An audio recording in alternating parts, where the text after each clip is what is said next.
Mga ka-showbiz, todo ang pasasalamat ni Cyril Manabat sa muli niyang pagbabalik ABS-CBN Star Magic. Si Cyril Manabat, isang magaling na artista na nagsimula sa kanyang karera bilang isang child artist. Ang patuloy na nag-iiwan ng hindi maalis na marka sa industriya ng entertainment sa kanyang mga natatanging pagganap.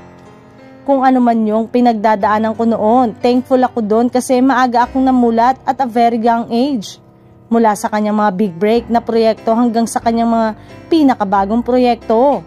Ang paglalakbay ni Cyril sa pag-arte ay patuloy na inaabangan ng mga manunood. Sa pagsisimula ng kanyang paglalakbay bilang isang child actress, mabilis na sumikat si Cyril para sa kanyang mga hindi malilimutang papel sa mga sikat na serye sa telebisyon tulad ng Agua Bendita at 100 Days to Heaven. Ang kanyang mga pagtatanghal ay matagumpay na napamahal sa mga manunood at itinatag ang kanyang pangalan bilang isa sa mga kilalang pinakamahusay na child star sa industriya.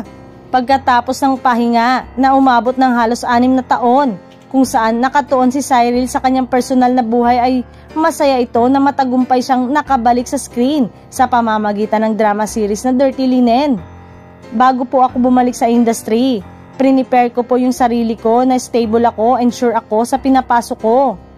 Nung tinanong po ako ng Star Magic kung gusto ko pang bumalik, yung tiwala na alam kong may tatanggap sa akin pabalik, malaking tulong, naiintindihan po nila ako.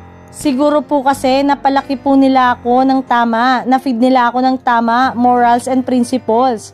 Sobrang thankful po ako sa ABS-CBN at Star Magic.